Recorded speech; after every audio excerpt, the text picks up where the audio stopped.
Alright, so like I said, it's been here maybe 3.5 hours now. The radiator, I'm touching the tanks of the radiator. They're room temperature. It's like 83 in here. They're nice and cool. Right here at the thermostat, I can barely keep my finger on there. Cylinder heads, all this is hot, hot, hot.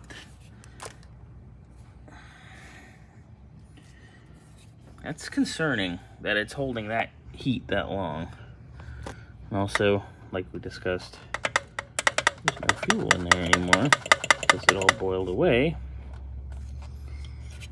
I'm gonna do some routing.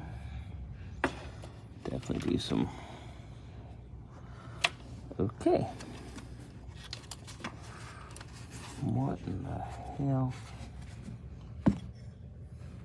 Well, at least the exhaust is pretty good. Except a sharp 180 right out of the header. That'll kill low power, but it's all good. Big gaping holes where grommets need to be in the firewall. That's not safe. Need to figure out where this random speaker wire goes. Oh, it's taped. And that's supposed to be our fan power. Someone used speaker wire? Or is that going to the horns? That's going to the horns. Oh god, that's horrible. Okay, so I'm gonna pull the radiator cap. And, oh, there's coolant in it. That's good. There's nothing in the way of an overflow. The hose is here. There's no fitting. And, of course, it looks stripped out. That's cute. So I get to figure that out, too. Because it needs an overflow. It needs an expansion tank. But the coolant looks clean. That's a positive. I mean, this is barely holding on, but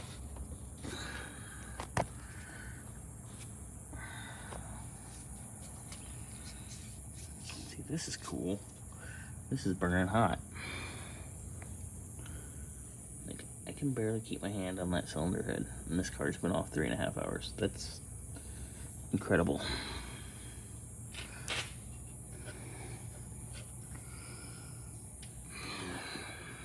Alright. Cap's busted. Get all this silly braided caca out of here, I hope. Trans dipstick tube, just supposed to be a bracket on the head back here, but it looks like somebody didn't understand that. Alright. Stock starter with headers. I don't know how long that's going to live, but it's probably going to see,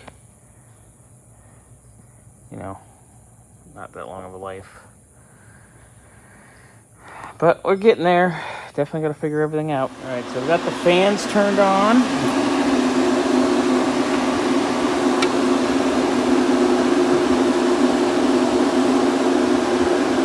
That one. Oh my god. Okay. Alright, we've got our fans running.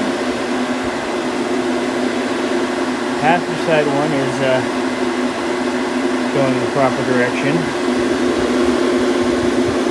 The driver's side one is going the opposite direction. Wow. That will, you know, we're cooling it through here, and then we're heating it back up again through there. Ay, ay, ay, ay, ay, ay, ay, ay. So the car's been here a little over 4 hours now, and it's still reading about 180 on the temp gauge. Good Lord. Yeah, it's got this is what runs all of it. So you gotta like turn the key, and then you gotta like flip this switch, and then you gotta flip that switch, and then that turns the gauges alive. The electric ones, no idea what that does yet. And that runs the fans. And of course, starts it. Interesting. I mean, that's fine for my late model. It's okay for the street, but not only does the horn button not work,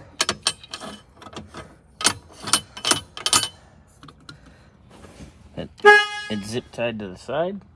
At least that works. But that's not safe. Oh man, this is gonna be here longer than we originally expected. Definitely lots to do. More wire nuts leading to nothing. All right, so we're gonna get that pulley done up there in the front.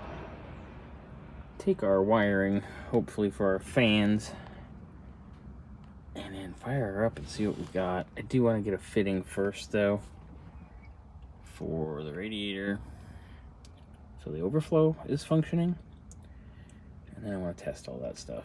So phase one will be getting it to stay cool and cleaning up some of that electrical, and then we'll get into the alternator and all that.